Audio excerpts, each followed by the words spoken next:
పితా పుత్ర పవిత్రాత్మ నామమున ఆమెన్. క్రీస్తునాథుని యందు మిక్కిలి ప్రియ సహోదరి సహోదరులారా, సామాన్య కాలపు 29వ ఆదివార వాక్య పరిచర్యకి మిమ్మందరినీ ప్రేమతో ఆహ్వానిస్తున్నాను.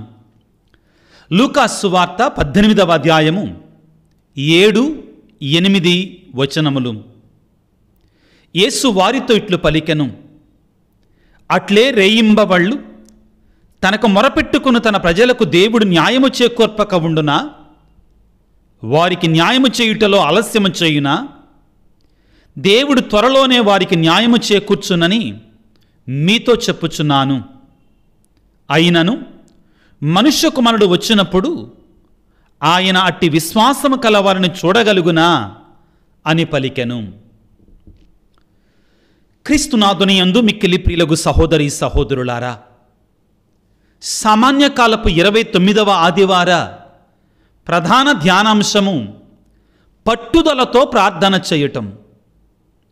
పట్టుదలతో ప్రార్థన చేసినప్పుడు మన జీవితాలలో అద్భుతాలను చూస్తాం. ప్రియులారా, క్రైస్తవుని యొక్క జీవితమే ప్రార్థనతో ముడిపడి ఉంది. ప్రార్థన అయినటువంటి క్రైస్తవుని యొక్క జీవితం మరణముతో సమానం. క్రైస్తవునికి ప్రార్థన ఆయువు పట్టు, గుండెకాయ లాంటిది. కాబట్టే పరిశుద్ధ బైబిల్ గ్రంథంలో ప్రియులారా, పలుచోట్ల యేసు ప్రభు ప్రార్థన చేశాడు. ఆయన ప్రార్థనా విధానాన్ని మనకి ఒక సుమాతృకగా చూపించాడు, ఒక ఆదర్శముగా మనకిచ్చాడు. అయితే ఈ ప్రార్థనని ఏదో చెయ్యాలి కాబట్టి చేయటము కాకుండా మన అవసరతలలో దేవుని సన్నిధిలో పట్టు విడవకుండా ప్రార్థన చెయ్యాలి. విరామము లేకుండా ప్రార్థన చెయ్యాలి. దేవుడు మన మొరను ఆలకించే వరకు కూడా ప్రార్థన చెయ్యాలి. దీనిని మనందరం నేర్చుకోవాలి ప్రియులారా. దీనిని గురించి పౌలు గారు కొలస్సీలకు రాసినట్టు లేఖలో 4వ అధ్యాయములో 2వ వచనములో ఈ విధంగా సెలవిస్తున్నారు పిల్లారా. ప్రార్థన ఈ విధముగా ఉండాలి. ప్రార్థనను పట్టుదలతో చేయుడు. ప్రార్థన చేయునప్పుడు జాగరూకతతో ఉండు. దేవుని ఎడల కృతజ్ఞతాభావమును కలిగి ఉండు. పౌలు గారు పలికిన మాటలు ప్రియులారా. ప్రార్థనను పట్టుదలతో చేయుడు. అసలు ప్రార్థన అంటే ఏమిటి? దేవునితో సంభాషణ. చాలా సందర్భాల్లో విశ్వాసులందరూ ఒక చోట చేరినప్పుడు మీలో నుండి ఒకళ్ళు ఎవరన్నా కానీ ప్రార్థన చేయండి అనగానే నాకు రాదు అంటారండి. ప్రార్థన అంటే ఏమీ లేదు.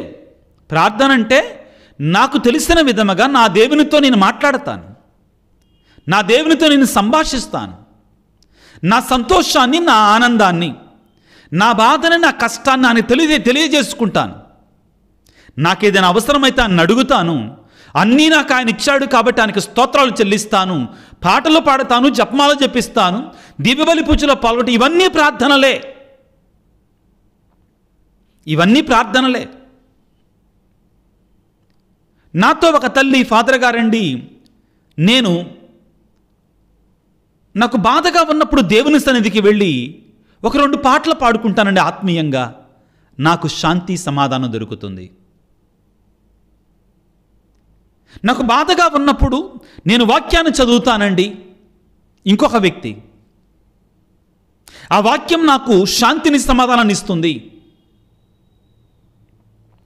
నేను సంతోషంగా ఉన్నప్పుడు ఆ దేవుని సన్నిధికి వెళ్ళి 2-3 స్తుతి గీతాలు పాడతానండి.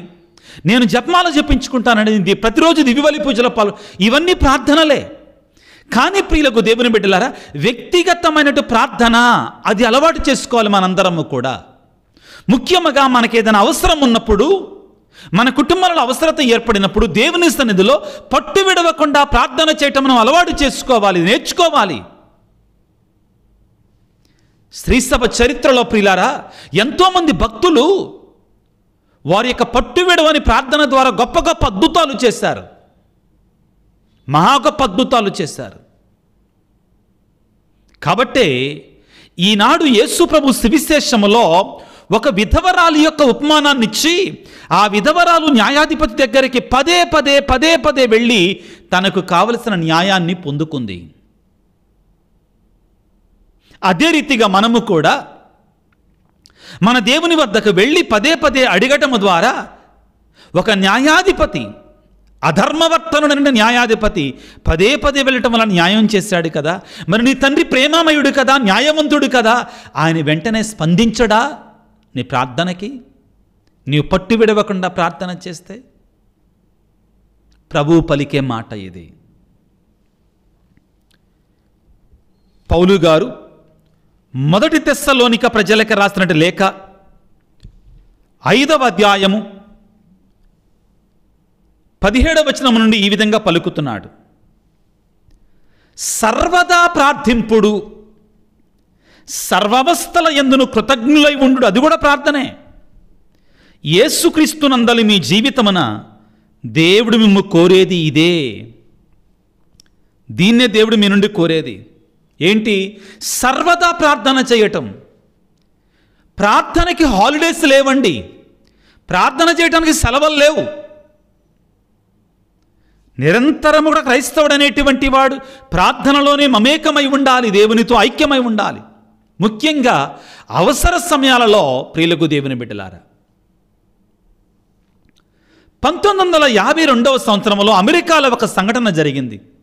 1952వ సంవత్సరంలో ఈ అమెరికాలో ఉన్నటి కటలీనా ఐలాండ్ నుండి కాలిఫోర్నియా వరకు కూడా 21 మైళ్ళు ఒక నది ఉందండి. కటలీనా ఐలాండ్ నుండి కాలిఫోర్నియా వరకు కూడా 21 మైళ్ళ పొడుగు ఒక నది ఉంది. అది చల్లగా గడ్డగట్టేటువంటి చలితో ఉంటాయండి ఆ నీళ్లు. అయితే ఈ 1952వ సంవత్సరం వరకు కూడా ఏ స్త్రీ కూడా ఈ 21 మైళ్ళు నదిని ఈదలేదండి. కాబట్టి మొట్టమొదటిసారిగా ఫ్లోరెన్స్ చెడ్విక్ అనేటువంటి ఒక స్త్రీ ఆ నదిని ఈదటానికి సవాలు చేసింది. ఈదటం మొదలుపెట్టింది. ట్రైనింగ్ పొంది ప్రాక్టీస్ చేసిన తర్వాత ఒక రోజున నదిని ఈదటం ప్రారంభించింది. నదిని ఈదింది చాలాసేపు అయిన తర్వాత 15 గంటలు ఈదిన తర్వాత ఇక తన వల్ల కాలేదు. ఒకవైపున చల్లటి నీళ్లు, మరొక వైపున మనిషి శరీరంలో ఉండే శక్తి అంతా క్షీణించుకుపోతుంది. ఇక ఈ ఫ్లోరెన్స్ చెడ్విక్ అనేటువంటి స్త్రీ ఇక నేను ఈదలేనని పడవెక్కేసి ఇక గమ్యాన్ని చేరుకోవటానికి పడవ మీద వెళ్ళటం ప్రారంభించింది. ఆశ్చర్యం వేసింది ఆవిడకి. ఇదేంటంటే ఆవిడ ఆల్మోస్ట్ దగ్గరకు వచ్చింది. ఆ 15 మైళ్ళు కూడా ఆమె ఈదింది, ఇంకొక 1/2 మైలు మాత్రమే ఉందన్నమాట. వెంటనే ఆమె ఒక నిర్ణయం తీసుకొని మరలా 2 నెలల పాటు ప్రాక్టీస్ చేసి మళ్ళీ మొదటి నుంచి కూడా ఈదుకుంటూ చివరి గమ్యాన్ని చేరి విజయాన్ని సాధించింది. పట్టుదల,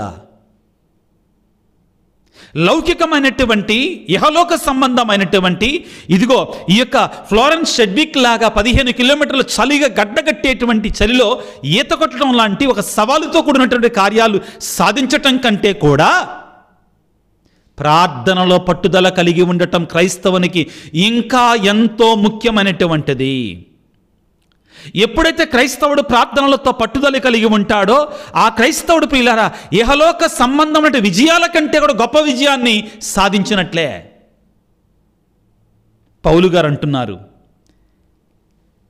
సదా ప్రార్థింపుడు, అన్ని వ్యవస్థల యందును, సర్వావస్థల యందును, అన్ని సమయముల యందును కూడా కృతజ్ఞత కలిగి ఉండండి. అన్ని ప్రార్థనల కంటే గొప్ప ప్రార్థన కృతజ్ఞత ప్రార్థన. ఈనాటి సువిశేషాన్ని కొన్ని నిమిషాల పాటు ధ్యానించటానికి ప్రయత్నం చేద్దాం ప్రియులారా. లూకా సువార్త 18వ అధ్యాయం 1వ వచనం నుండి, ఎల్లప్పుడూ ప్రార్థన సలుపుటకు నిరుత్సాహులు కాకుండాటకు యేసు వారికి ఒక ఉపమానము చెప్పారు. ప్రభువు ప్రజలకు ఉపమానం చెప్పబోతున్నాడు. అసలు ఆ ఉపమానాన్ని ఎందుకు చెప్తున్నారు? ముందుగానే చెప్తుందండి వాక్యం. ఏమిటి? ఎల్లప్పుడూ ప్రార్థన సలుపుటకు. ఎందుకు చేయాలి ఎల్లప్పుడూ ప్రార్థన? నిరుత్సాహులు కాకుండుటకై ప్రభు వారికి ఒక ఉపమానాన్ని చెప్పాడు. ఏమిటి అది? ఒకానొక పట్టణమున ఒక న్యాయాధిపతి కలడు. ఒక పట్టణంలో ఒక న్యాయాధిపతి ఉన్నాడు. అతడు దేవుడంటే భయపడడు, మానవులంటే లక్ష్య పెట్టడు. అచ్చట ఒక వితంతువు ఉంది. జాగ్రత్తగా ధ్యానం చేద్దాం ఆధ్యాత్మికంగా. వితంతువు అంటే అర్థం ఏంటండి? భర్త లేనటువంటి స్త్రీ, ఆదరువు లేనటువంటి స్త్రీ. బైబిల్ గ్రంథంలో వితంతువు అంటే నిస్సహాయురాలి కిందకు వస్తుందండి.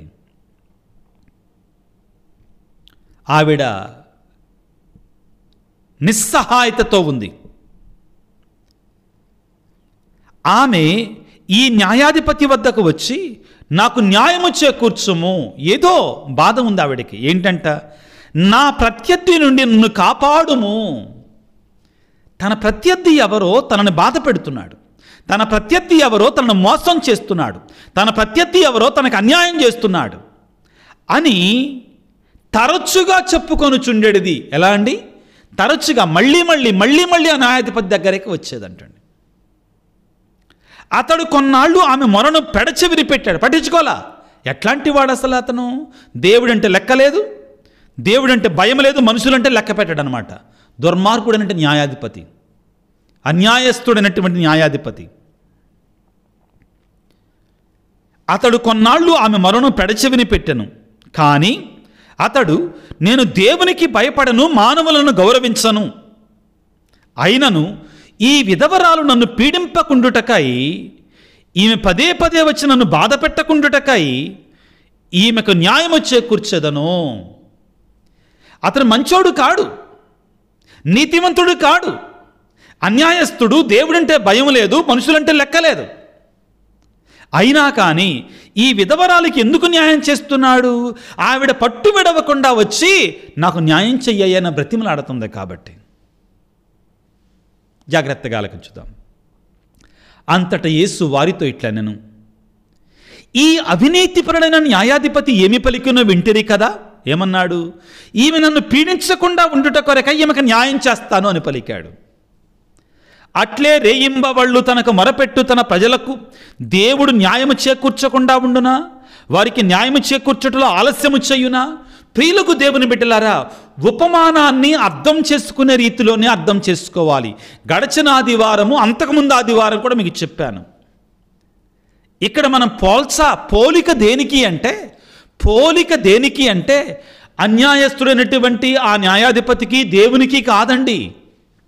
దేవుడు కూడా అన్యాయస్తుడు అని అర్థం కాదండి. అక్కడ అర్థం ఏంటంటే, ఇక్కడ జాగ్రత్తగా వినండి, అతడు అన్యాయస్తుడై ఉండి కూడా దేవుడంటే భయపడకపోయినా కానీ, మనుషులంటే లక్ష్య పెట్టకపోయినా కానీ, ఆ స్త్రీ పదే వచ్చి అడగటం ద్వారా ఆమె పదే ఆ పట్టుదల చూసి ఇతడు న్యాయం చేశాడు. మరి అటువంటిది ఇప్పుడు పోలికండి. ఏమిటి అంటే, అన్యాయస్తుడైనటువంటి ఆ న్యాయాధిపతి అన్యాయస్తుడు అయినా కానీ పట్టు విడవకుండా ప్రార్థన చేస్తే వస్తుంటే న్యాయం చేశాడు కదా. మరి నీ తండ్రి న్యాయాధిపతి కదా, నీ తండ్రి ప్రేమమయుడు కదా, నీ తండ్రి కరిగిపోయేటువంటి వాడు కదా, నువ్వు బాధలలో ఉంటే కష్టాలలో ఉంటే పరిగెట్టుకొని వచ్చేటువంటి వాడు కదా. అటువంటి దేవుడు నీ మొరను ఆలకించకుండా ఉంటాడా నువ్వు పదే అడిగితే? ఇది కంక్లూజన్ ప్రియులారా. అటువంటి దేవుడు నీ మొరను ఆలకించకుండా ఉంటాడా? తప్పనిసరిగా ఆలకిస్తాడు.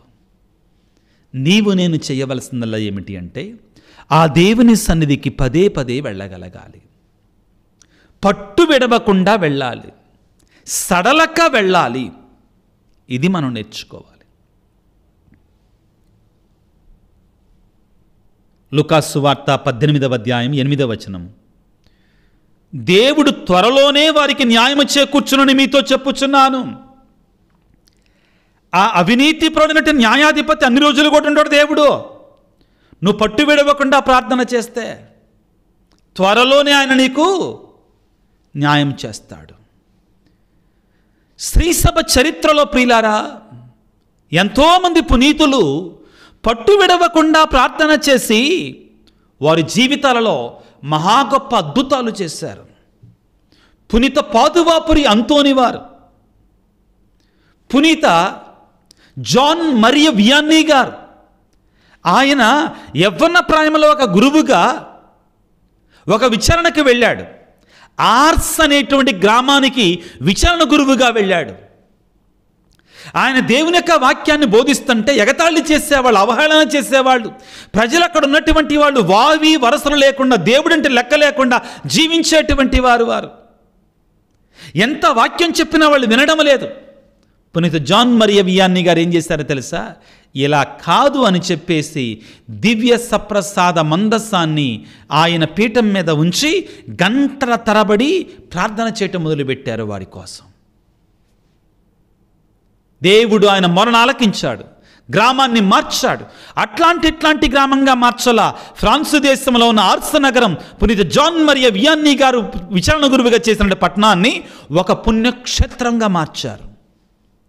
యూరోప్ దేశాలలో ఉన్నటువంటి వాళ్ళందరూ కూడా జాన్ మరియ వియాన్నీ గారి దగ్గరికి, ఆ ఆర్స్ నగరానికి వచ్చి ప్రియులారా ఆయన అద్భుతమైనటువంటి దీవెనలు పొందుకోవడానికి వాళ్ళు బయలుదేరారు.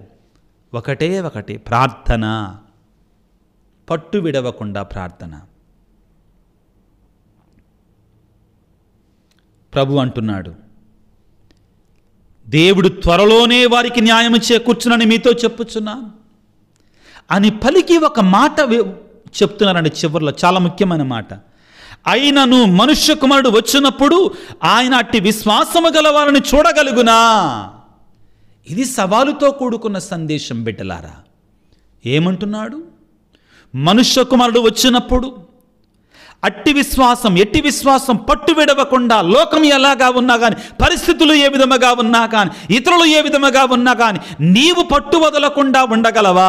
ప్రభు అంటున్నాడు, అటువంటి వారిని మనుష్య కుమారుడు చూడగలుగుతాడా? అటువంటి వారిని, ఆ అట్టి విశ్వాసం వినండి ప్రియులారా. అయినను మనుష్య కుమారుడు వచ్చినప్పుడు ఆయన అట్టి విశ్వాసము గలవారిని చూడగలుగునా. ప్రియ దేవుని బిడ్డ, ఇది సవాలు. నీవు నేను ఏ విధముగా జీవిస్తున్నాం? పట్టు విడవనట్టు విశ్వాసం మనలో ఉందా? దేవుని మీద నమ్మకంతో మనం జీవిస్తున్నామా? లేకపోతే లోకమంతా ఇలా బ్రతుకుతుంది కదా, నా చుట్టూ ఉన్నటువంటి వాళ్ళు ఇలా ఉంటున్నారు కదా, నేను కూడా ఇలాగానే ఉంటాలే, ఇకెందుకు నీరు గారిపోవటం? క్రైస్తవుల ప్రియులారా చేసేది ఏమిటో తెలుసా? ప్రారంభంలో బాగుంటారండి. అప్పుడే నూతనంగా బాప్తిస్మం స్వీకరించినటువంటి, అప్పుడే క్రైస్తవులైనటువంటి వారు ఎంతో నిష్ఠగా వస్తారండి. కొన్నాళ్ళు అయిన తర్వాత అది నీరుగారిపోతుందండి. దర్శన గ్రంథములో ప్రియులారా యోహాను గారు పొందినటువంటి దర్శనాలలో దేవుడు పలికిన మాట ఏమిటి అంటే, ఒకానొక సంఘాన్ని గురించి, నీకు నా మీద ఉన్న మొదటి ప్రేమ ఇప్పుడు లేదు, ఆ పట్టుదల నీకు లేదు, నీలో నులివెచ్చనితనం బయలుదేరింది, ఆ మొదట్లో ఉన్న ప్రేమ నా మీద నీకు లేదు ఇప్పుడు. జాగ్రత్తగా ఆలకించండి. దర్శన గ్రంథము 2వ అధ్యాయము 4వ వచనము. కానీ మొదటి వలె ఇప్పుడు మీరు నన్ను ప్రేమించుటలేదు, ఇదియే మీపై నేను చేయు నేరారోపణ. మొదటి వలె మీరు నన్ను ప్రేమించడం లేదంటున్నాడు యేసయ్య. ఈనాటి వాక్యములో ప్రభువు చెప్పేది ఏంటంటే, ఎట్టివారిని చివరి వరకు, కడసమయం వరకు కూడా పట్టుదల కలిగి, విశ్వాసముతో ప్రార్థన కలిగి జీవించేటువంటి వారిని నేను చూడగలుగుతానా? ఎంతమందిని చూడగలుగుతాను? ఈ ఆధునిక ప్రపంచం ఏ విధముగా ఉంది? ఆత్మపరిశీలన చేసుకుందాం. నీ విశ్వాసం ఏ విధంగా ఉంది? నీ ప్రార్థనా జీవితం ఏ విధంగా ఉంది? ఈ పట్టుదల నీలో ఉందా? ప్రభువుని వేడుకుందాం ప్రియులకు దేవుని బిడ్డలారా. ప్రభు అంటున్నాడు, మీలో ఉన్నటువంటి ఆ మొదటి ప్రేమ లేదు ఇప్పుడు అంటున్నాడు. మొదటి ప్రేమ ఇప్పుడు లేదంట మనలో. మనం నులివెచ్చని తనముతోటి బయలుదేరాం, నులివెచ్చని తనములోనికి వెళ్ళిపోయాం. కాబట్టి పౌలు గారు రోమీయులకు రాసిన లేఖ 12వ అధ్యాయము 12వ వచనంలో ఈ విధంగా అంటున్నాడు, మీరు మీ నిరీక్షణలో ఆనందించండి. నిరీక్షణ చాలా ముఖ్యమైనటువంటిది. నిరీక్షణలో ఆనందింపండి, కష్టములో ఓర్పు వహించండి, సర్వదా ప్రార్థించండి. ప్రియులారా, లోకము బహు భయంకరంగా ఉంది. నీవు నేను అందరము కూడా పట్టు విడవకుండా ఆ నిజదేవుని సన్నిధికి వెళ్ళి ప్రార్థన చేస్తూనే ఉండాలి. ఆ దేవుని యొక్క దీవెన కొరకై, దేవుని యొక్క ఆశీర్వాదం కొరకై. ప్రియ దేవుని బిడ్డలారా, నీ జీవితంలో నీ బిడ్డల గురించి, నీ భర్త గురించి, నీ కుటుంబాన్ని గురించి, నీ ఆత్మీయ జీవితాన్ని గురించి నువ్వెంతవరకు ప్రార్థన చేస్తున్నావు? ఎప్పుడు కూడా నా భర్త బాగోట్టలేదు, నా భార్య బాగోట్టలేదు, నా పిల్లలు బాగోట్టలేదు అంటున్నావే కానీ వారి మరో మనసు కొరకై నువ్వెంతవరకు ప్రార్థన చేస్తున్నావు? ఒక స్త్రీగా, ఒక పురుషునిగా హెబ్రీ పత్రికలో గ్రంథకర్త ఏమంటాడంటే, బైబిల్ గ్రంథంలోనట ప్రియులారా, కొందరు స్త్రీలు వారి విశ్వాసం వలన, పట్టుదల కలిగిన విశ్వాసం వలన మృతులైన వారి భర్తలను బ్రతికించుకున్నారంటండి. హెబ్రీ పత్రిక 11వ అధ్యాయం 35వ వచనము. విశ్వాసం వలన స్త్రీలు మృతులైన తమ వారిని పునర్జీవితులుగా పొందగలిగారు. పట్టుదల కలిగిన ప్రార్థన. ఈనాడు ఈ విధవరాలు ప్రియులారా, ఆధారపడటానికి ఆధారం లేదు ఆ తల్లికి. ఒంటరిది, ఒక శత్రువు నుండి పీడించబడుతుంది, ప్రత్యర్థి నుంచి పీడించబడుతుంది, తోడెవరూ లేరు. అయినా కానీ మరలా వెళ్ళి తాను పొందాల్సింది సాధించుకుంది. నీవు నేను కూడా మన విశ్వాస జీవితంలో ఏ విధముగా ఉంటున్నాం? మన ప్రార్థనా జీవితం ఏ విధముగా ఉంది? మన విశ్వాస ప్రయాణం ఏ విధముగా ఉంది? ఆదివారం ఒక్కరోజు వెళ్తే చాలులే. మనలో చాలామంది క్రిస్మస్ క్రైస్తవులో, ఈస్టర్ క్రైస్తవులో, ఇంకా కొంతమంది తపస్సు కాలం వస్తే, ఎవరు నిందించటం కాదండి, మనం నిజమైన పరిస్థితులు మన ముందు ఉంచుకోవాలి కదా. ఆత్మ పరిశీలన కలగాలి కదా మనకి. తపస్సు కాలం వస్తే ఆయనంత పవిత్రుడు లేడు, ఆమంత పవిత్రురాలు లేరు. ఒక్కసారి గుడ్ ఫ్రైడే, హోలీ సాటర్డే అయిపోతే మరలా ఆ మనిషి ఏ విధంగా ఉంటాడో తెలియదు. మనలో ఆ పట్టుదలేది? మనలో ఆ మార్పేది? నేను ఏ విధంగా ఉంటున్నా? నా జీవితం ఏ విధంగా ఉంటుంది? దేవుడు సవాలు చేస్తున్నాడు పిల్లలు ఈ రోజున. ఏమంటున్నాడు ఆ చివరి వచనంలో? లూకాసు వార్త 18వ అధ్యాయం 8వ వచనంలో, అయినను మనుష్య కుమారుడు వచ్చినప్పుడు అట్టి విశ్వాసము గల వారిని ఎవరైనా చూస్తాడా? ఇది సవాలు. ప్రభువును వేడుకోవాలి ప్రియులారా మనందరం కూడా. యేసయ్య ఒకానొక సందర్భములో ప్రార్థన చేసుకుంటుంటే శిష్యులను చూచి, ప్రభువా మాకు కూడా ప్రార్థన చేయటం నేర్పించవా? మాకు కూడా ప్రార్థన చేయటం నేర్పించవా అని శిష్యులు యేసు ప్రభుని అడగడాన్ని మనం చూస్తాం. మనం ప్రియులారా దినదినం ప్రతిదినము కూడా ఆ యేసయ్య పాదాల సన్నిధికి వెళ్ళి, దేవా మాకు ప్రార్థన చేయటం నేర్పించయ్యా, మాకు ప్రార్థన జీవితం లేదయ్యా. ప్రియులారా గుర్తుపెట్టుకోండి, ఏ క్రైస్తవుడైతే ప్రార్థనను ఆపివేస్తాడో శ్వాస ఆగిపోయినట్లే. ప్రతి క్రైస్తవుని జీవితంలో ప్రార్థన ఏ విధముగా ఉండాలి అంటే, తన జీవితం అనేటువంటి కుటుంబానికి, తన జీవితానికి, తన బ్రతుకుకి ఉదయాన్నే తాళం చేసేటువంటి తాళం చెవిగా, సాయంత్రం తాళం వేసేటువంటి తాళం చెవిగా ఉండాలి ప్రార్థన. అంటే ఉదయం ప్రార్థనతోటి లేచి జీవితం అంతా కూడా ప్రార్థనతో గడిపి సాయంత్రం పడుకునే ముందు మరలా దేవునికి సమర్పించుకొని నిద్రలోనికి ఉపక్రమించాలి. లూకాసు వార్త 11వ అధ్యాయం 1వ వచనములో, యేసు ఒక చోట ప్రార్థన చేయుచుండగా ప్రార్థన ముగియుటతోడనే ఆయన శిష్యులలో ఒకడు, ప్రభువా యోహాను తన శిష్యులకు ప్రార్థన నేర్పిన విధముగా మీరును మాకు ప్రార్థన చేయటం నేర్పుడు అని అడిగెను. ప్రియులారా, నీవు నేను ఎంతగా అడుగుతున్నాం ప్రభువును, యేసయ్యా మాకు ప్రార్థన నేర్పించయ్యా, మాకు ప్రార్థన చేయటం నేర్పించాను అడుగుతున్నామా? మనం ప్రార్థన చేయటం నేర్పించాయని అడిగి, అయ్యా మేము ప్రార్థనలో ఉండే శక్తిని మాకు ఇవ్వయ్యా ఆ యొక్క ఆత్మీయ బలాన్ని మాకు దయచేయి తండ్రి. మా శక్తి మాకు చాలదయ్యా, నీ పరిశుద్ధాత్మ వరాన్ని మాకు ఇవ్వయ్యా. ప్రార్థించే బిడ్డలుగా, నీ సన్నిధిలో జోగాడి ప్రార్థన చేసే బిడ్డలుగా మాకు సహాయం చేయి. పౌలు గారు అంటారు రోమాపత్రికలో, మనకి ఏ విధముగా ప్రార్థించాలో తెలియనప్పుడు పరిశుద్ధాత్మ దేవుడు మనలో ఉండి మూలుగులతోనూ ఏడ్పులతోనూ ఆయన ప్రార్థిస్తాడు. ఎప్పుడు మనం ఆయన అడగాలి కదా, మనం ఆయనకు పర్మిషన్ ఇవ్వాలి కదా. మనకి ఏ విధంగా ప్రార్థించాలో తెలియనప్పుడు ఆయన మనలో ఉండి పౌలు గారి మాటలలో ఆయన ఇదిగో మనలో నుండి మూలుగుల ద్వారా పరిశుద్ధాత్మ దేవుడే ప్రార్థిస్తాడు, మన ద్వారా నేర్పిస్తాడు మనకి. రోమపత్రిక 8వ అధ్యాయం 26వ వచనములో అదే విధముగా బలహీనులమైన మనకు ఆత్మ కూడా సహాయపడును. ఏలైనా మనం ఎట్లు ప్రార్థించవలనో మనకు తెలియదో, మాటలకు సాధ్యము కాని మూలుగుల ద్వారా మన కొరకై పరిశుద్ధాత్మ దేవుని ప్రార్థించును.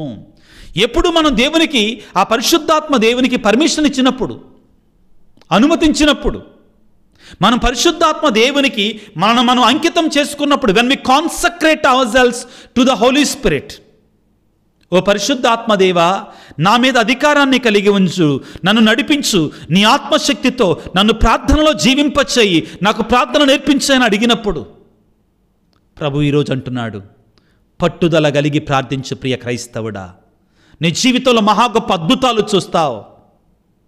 మనలో ఉండే సమస్యలు ఏంటో మనం కూడా ప్రార్థన చేస్తాం. మనకేదైనా బాధ వచ్చినప్పుడు, సమస్య వచ్చినప్పుడు, కష్టం వచ్చినప్పుడు చిన్న ప్రార్థన చేసేసి దేవుడు నా మొర వినలే అని ముందే ఫిక్స్ అయిపోతాం. ప్రభు ఈ రోజున ఈ పేద వితంతువు యొక్క ప్రార్థన ద్వారా మనం నేర్పించేది ఏమిటి అంటే, ఆ తల్లికి ఎవ్వరూ దిక్కులేరు, కానీ పట్టుదలతో ప్రార్థన చేసింది కాబట్టి పొందుకుంది.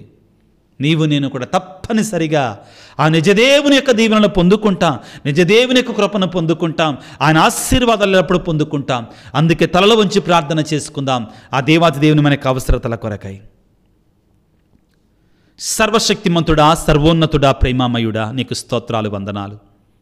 ఈనాడు పట్టుదల కలిగి ప్రార్థించాలని, సడలక విడవక ప్రార్థన చెయ్యాలని, తదేకముగా ప్రార్థన చేయాలని మాకు నేర్పించారు. మీకు స్తోత్రాలు. ఆ పేద వితంతువు ఏ విధముగా న్యాయాధిపతి దగ్గరికి పదే పదే వెళ్ళిందో, మేము కూడా మా ఆత్మీయ జీవిత విషయమై, మా లౌకిక జీవితం విషయమై, మా కుటుంబాలను బట్టి, మా ఆరోగ్య స్థితిని బట్టి, మా ఆర్థిక స్థితిని బట్టి, మా స్థితిగతులను బట్టి ప్రభువా ఎల్లవేళలా ప్రార్థన చేసేటువంటి హృదయాన్ని మాకు మాకు ప్రసాదించయ్యా. ఎట్లు మేము ప్రార్థించాలి, దేనికోసం ప్రార్థించాలి నేర్పించు పరిశుద్ధాత్మదేవా. చాలామంది మాలో నాకు ప్రార్థన చేయటం రాదు, నాకు ఎలా ప్రార్థించాలో రాదు అంటున్నాం ప్రభువా. ఓ పరిశుద్ధాత్మదేవా, రోమపత్రికలో పౌలు గారు పలికినట్లుగా మీరు మాలో ఉండండి, మూలుగుల ద్వారా దేవునికి మాత్రమే అర్థమయ్యేటువంటి ఆ మూలుగుల ద్వారా ప్రార్థన చేసే తత్వాన్ని మాకు నేర్పించండి. ఓ పరిశుద్ధాత్మదేవ, మా మీదకి వేంచేస్తారండి. నీ బిడ్డల యొక్క కన్నీటి ప్రార్థనను ఆలకించండి తండ్రి. మేమందరం పట్టుదల కలిగి ప్రార్థించే బిడ్డలుగా దీవించమని, మా కొరకు ప్రార్థించండి స్వామి అని అడిగిన ప్రతి బిడ్డను దీవించమని మా నాథుడైన క్రీస్తు ద్వారా వేడుకొనుచున్నాము తండ్రి, ఆమెన్. ప్రభువు మీతో ఉందురుగాక, మీ ఆత్మతో ఉందురుగాక. సర్వశక్తి గల సర్వేశ్వరుడు పిత, పుత్ర, పవిత్రాత్మ మిమ్ము మీ కుటుంబాలను చల్లగా దీవించి ఆశీర్వదించి కాపాడుదురుగాక. God bless you. దేవుడు మిమ్ము దీవించుగాక. ఆమెన్.